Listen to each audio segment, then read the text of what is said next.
City of Port Richey, CRA, which is Community Redevelopment Agency, for Tuesday, October 13th, 2020.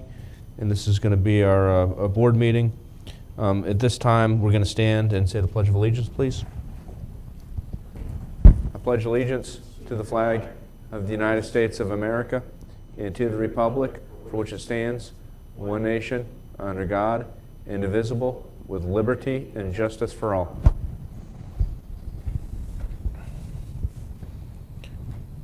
Roll call, please. Chairman Scott Tremblay. Here. Member William Dittmer. Here. Member Jenny Sorrell. Here. Member Todd McClary. Here. Member Tom Kinsella. Here. City Attorney James Matthew. Here. City Manager Leonard Sossaman. Here. Looking for a motion to approve the board minutes, and it looks like there's two, so I'm looking for a motion to include both. Motion to approve both minutes. Second. All in favor? Aye. We're going to open up comments from the general public. Seeing no hands. Comments from city manager. No comments. I'll just wait till we jump into the item here shortly.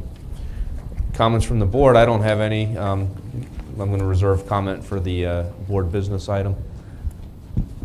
Anyone? Go to reserve. Okay. With that, I wanted to introduce, or have Mr. Sossaman introduce item one, which is the waterfront overlay district engineering proposal.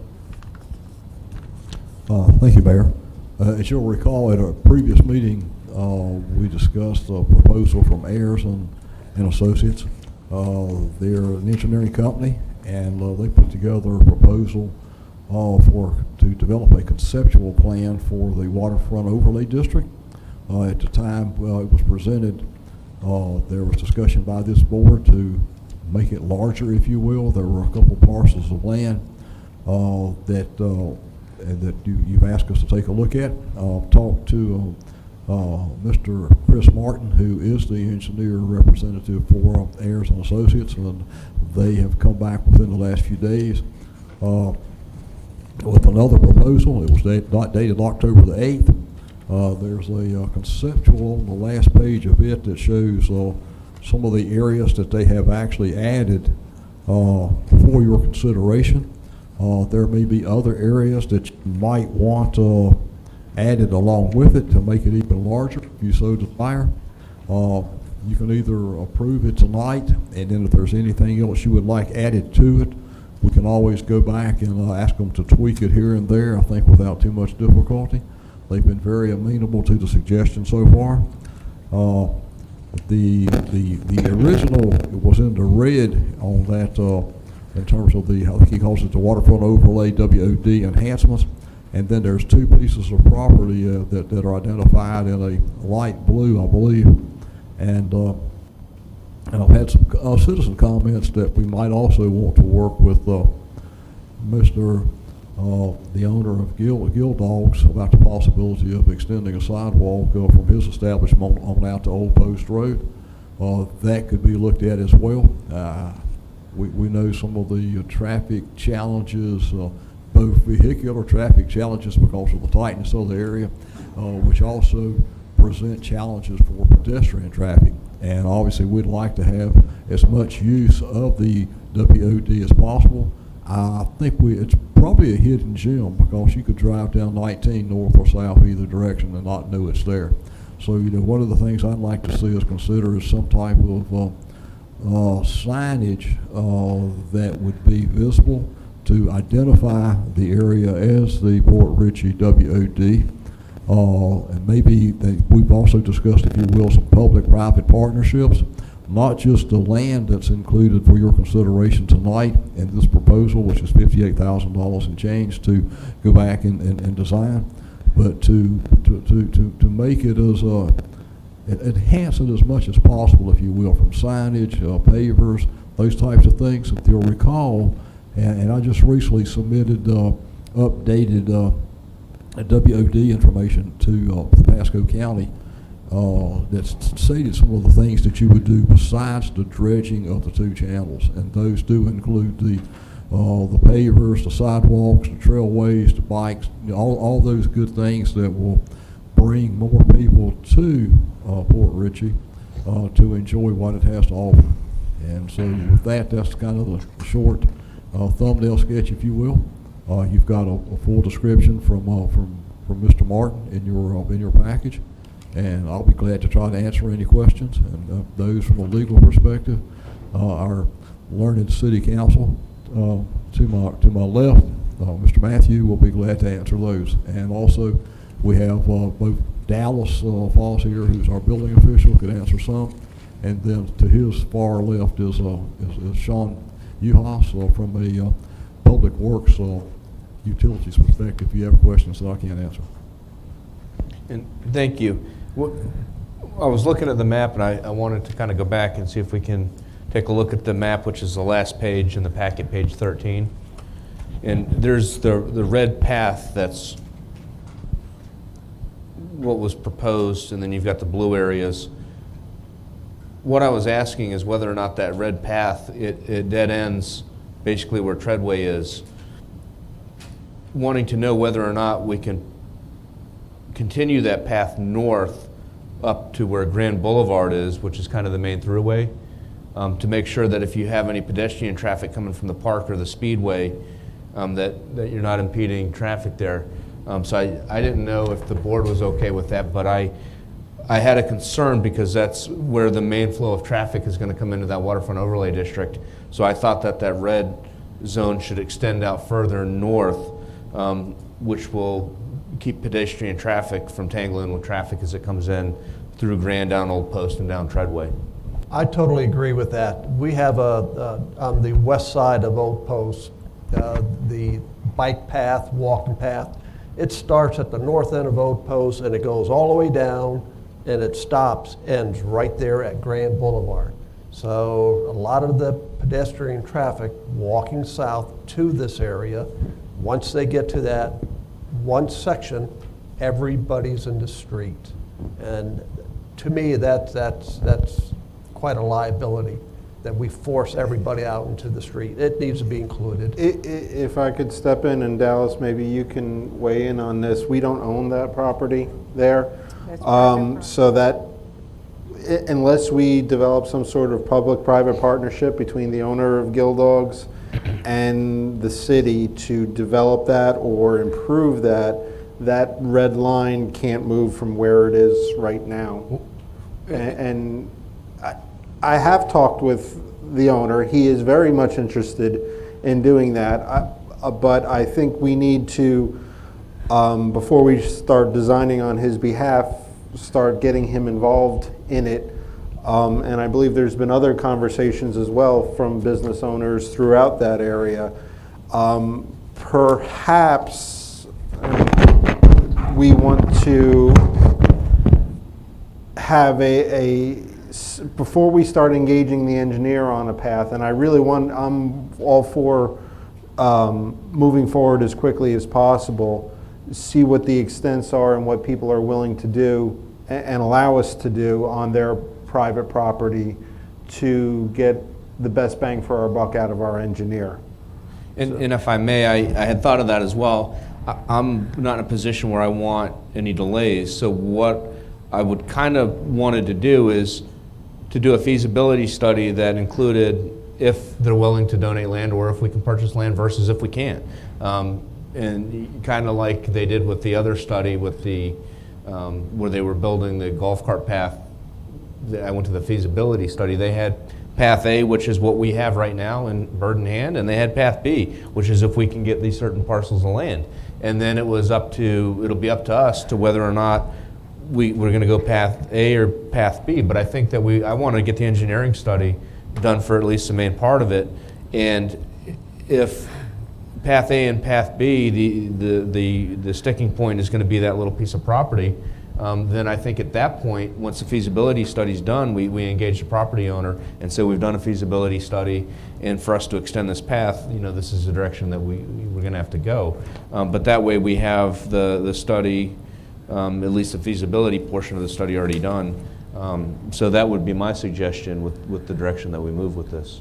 Mayor, if I might, Yes. add to that, I agree with the councilman as well as you. And what I did today, I finally was able to talk to Eric Sorensen, and he did agree to set up a meeting. He said, let's wait till after you finish what you're doing tonight, whichever way you go. And so he's some of what we'd like to do. It's like to sit with him. And he says that at my convenience, so depending on where you go tonight, either way, I'll be back in touch. I'll chat with him. Dallas Foss has actually, I guess, one day last week met with a member of the Colakita family, and they are interested. They have to have a family meeting because they said it would definitely be a family decision, but they're interested in seeing things move forward. I chatted with within the last day or so with Dallas and asked him to contact the folks at Catches, as well as those owners of the Pirate Den. And so he's trying to set those meetings up, and then I think that would leave us in terms of another large property owner would be the owner-operator of Hooters. I would actually like to see this one tabled for 2 weeks at this point to get these meetings going and see our overall scope with the property owners and really define where we are to see if there's even interest in it. The only problem that I have with that is I don't want to depend on what the property owners say, and then if they change their mind, sell the property, whatever, we've kind of depended our study, or our study's dependent on what they've told us. I'd rather do the study, get it moving, and then, like I said, if you can work something out with them, that's fantastic. If not, you have plan A, plan B, you just go with the other plan. I mean, in the interest, with respect to, say, Eric, plan B is it doesn't happen. I mean, you can't take that, extend that to Grand without Eric involved in it. There's no place for it to go. The grades don't work. Oh, I agree, but I think the main involvement is going to be that little piece. But, I think either way, my opinion is either way, we'd still want to do it. Now, whether or not we purchase land, we make a deal with them, whatever, that's fine. But I don't necessarily think that needs to be done entirely up front, because you still have the rest of the study that needs to be done, which we can kind of get moving. Obviously, that there's ongoing, or there will be ongoing discussions between city management and the business owner there, or property owner. And quite frankly, I've spoken to him about it before, and he's very much for it. So I mean, it's, but like I said, I don't think that our plans for this project should be dependent on the property owners. I think that we should go forward either way. This proposal actually brings it through, halfway through, looks like schematic design on it. I mean, Mr. Sussman, in your conversations with the engineer, is he pricing out several options to proceed with, or he's just looking for best ways to design to the outlines that we've given within this diagram, or what are your conversations and what is his scope of work? Because the other thing I don't want to do is design what we want, and then we say, well, we have this property owner on board, now let's go in that direction. He goes, okay, I'll take another $10,000 right now, thank you very much. And if you told me beforehand, and I've played this game before with engineers and everybody else in the world, if you correctly identify the scope of work at the outset and put them forth, then that's the most economical use of their time and their dollars, instead of going back and forth. No, I agree with you, because I was going to touch on something else. The other issue that I had is talking to just different property owners down there. I've spoken to them. I know that the area where Cody Avenue runs down at some point is going to develop, the property owners.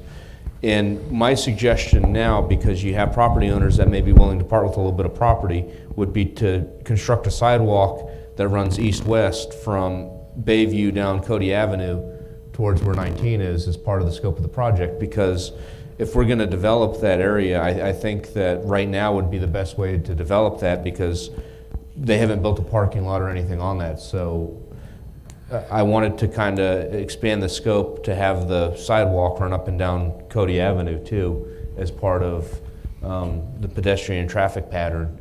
And I didn't know how you guys felt about that, but if that's gonna develop, I'd rather put sidewalks in now or explore it now than later down the road as part of this project. Now, we did have and I don't mean to just pipe up and start speaking, but I will. We did have the overall waterfront overlay district. One, I know we're looking at new names for the waterfront overlay district, because I think if we call it the waterfront overlay district, when it's all done, no one's gonna come. Right. But we did have the overall plans that included a parking garage and businesses, et cetera, et cetera, et cetera. One question I have is, how does this conceptually interface with the waterfront overlay district master planning? Are we essentially throwing out the master plan and then proceeding in this direction? And I don't know the answer to this, I'm actually speaking in generalities, or is this a phase one of the overall master plan, or where are we going conceptually with this entire area? Looking at that original master plan, this is kind of consistent with what was on that plan to begin with, having a sidewalk that ran through. We don't own the property to put a parking garage and some of the other things. Yeah. So,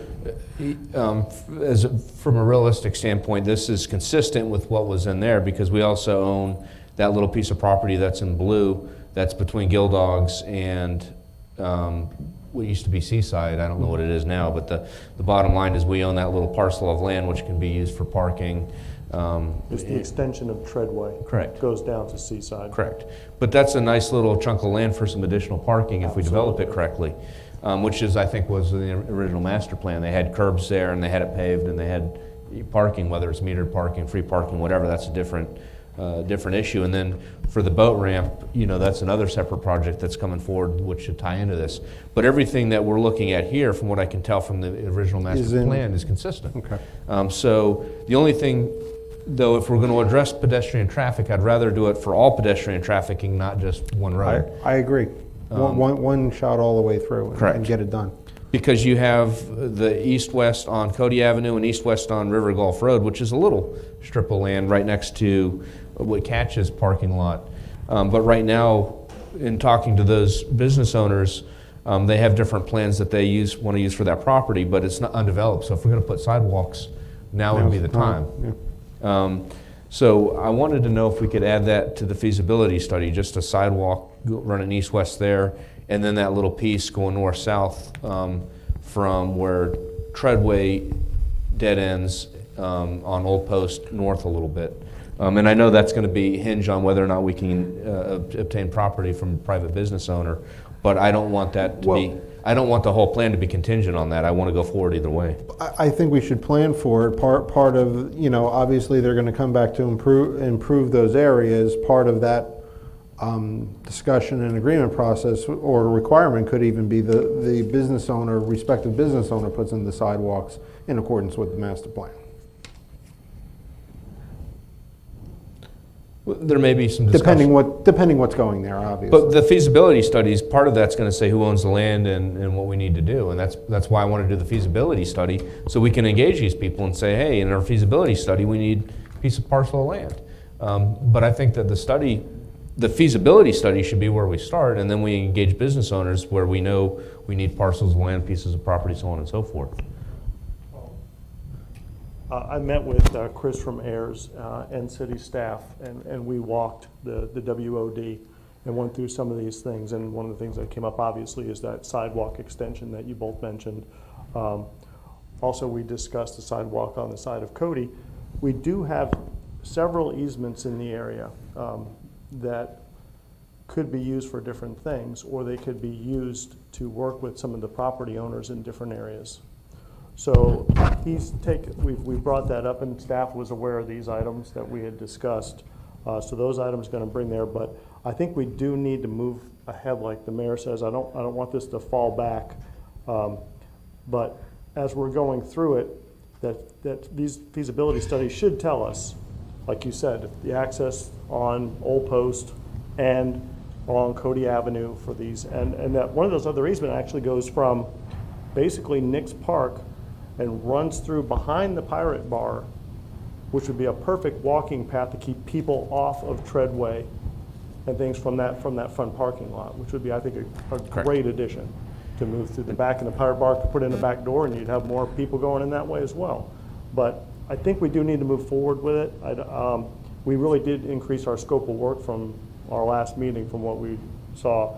But I'd like to say let's move ahead with these things, and the feasibility study will tell us about the Old Post Road extension and the Cody, one along Cody for the sidewalks. But other than that, those two items, I don't want to hold up the whole project. I think we should move ahead. And to touch on what you said, for example, the city owns an easement that runs basically east and west between River Gulf Road and Cody Avenue. There's a strip of land that was originally supposed to be a road probably 80 years ago or whenever.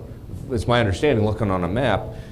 So, you know, there's different things that can be done. Hey, do we want to vacate that piece of land, but then we get a piece of land where we can put a sidewalk and just shift the land over? So, but all those are all things that should flush out in a feasibility study that we need to know before we engage these business Right, owners. because that easement runs from, I believe, Lowe's, the Lowe's family owns one half on one side, And the Colakides own the other half on the other side. So you could basically trade property with both of them to have sidewalks on other sides, so on and so forth. But that would be in the feasibility study. Correct. Here's my question, though. Right now, the feasibility study doesn't include any of the areas we just discussed. We did discuss that with Chris, the two easements. It's not on here. It's not in this, right now, the scope is identified in the proposal. The areas we're talking about is not in the scope. Correct, the two blue boxes and the red line. So we have to increase the red line if we're going to talk about it, and then make a red line sidewalk on Cody and wherever else we're going to look at it. So I agree. So we need a new proposal. He just left those off for some reason. I can't explain why. But I understand you're talking about sidewalk improvements up to Grand headed north from where it terminates now, and then also the extension of the sidewalk on Cody Ave from Bayview Street. I'll go back and ask him to put those in. Yeah, I mean, Cost. basically, we need the red line here, we need the red line across Cody Avenue, we need the red line possibly behind Pirate Bar, River And Golf. or And River Gulf. Or going River up to Gulf, 19. rather. Yeah. We need a lot more red lines. But I think the feasibility study should be for the whole area and not just for the one Yes. path. Well, I agree, 100%. I didn't know if that was included. If it's not, then we need to Well, make sure let's the price includes include all. Yes. Right. It was included in the discussion, most definitely. It was definitely just. Yeah. But it's not identified Yeah. here. I see exactly what your Yep. point is. No, I agree. So does the proposal actually in writing lay it out? Let's take a look real quick. Well, he's got his pricing element that Councilman McClary mentioned earlier, and how he gets stuff from the preliminary investigation and so forth. What we can do is I can go back and ask him to send something back to us without stopping and bring it back to you on the 27th. That's not a problem. Then that way, if that makes everybody feel more comfortable relative to a final price, that might be the thing to do. And yeah, because I was hoping we could just ask him if he was available, because if this price included some of the things we talked about, it'd be, we'd be able to move forwards, but. I actually thought that would have been the feasibility report. It doesn't say that, so. I mean, if he wanted to, he could say, right now, I did a feasibility study for everything in red, and I satisfied my contract. In blue, red and blue, right? Red and blue, Okay, sorry. Gotcha. So, Now, if he squares the whole thing over in red or blue, all right, fine, then we have something, but can we kind of get that refined a little bit? I'll get it refined, and I'll also make sure he's here at the next meeting if you would like for I think that's a presentation. great To idea. answer any questions.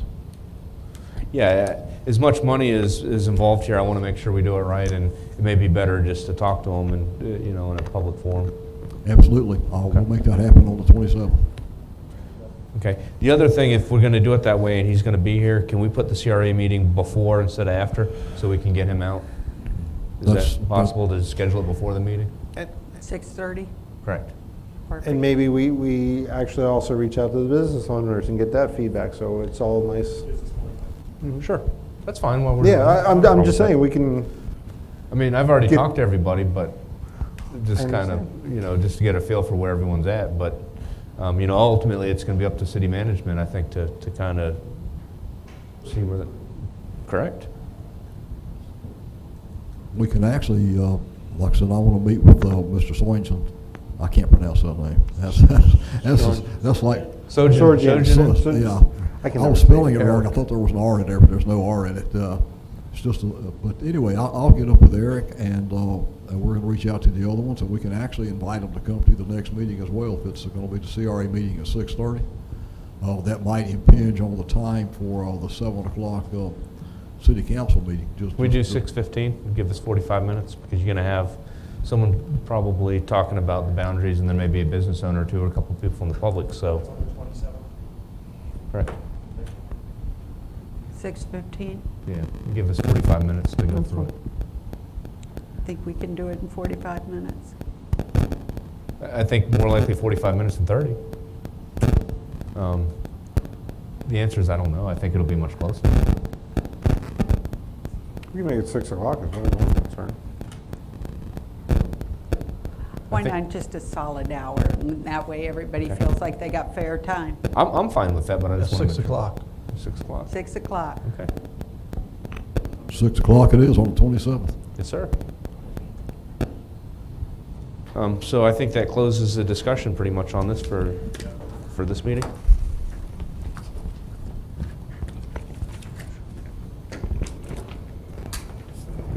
With that, I wanted to know if there's any old business. Seeing no discussion amongst council on that, we're looking for a motion. Motion to adjourn. Second. All in favor?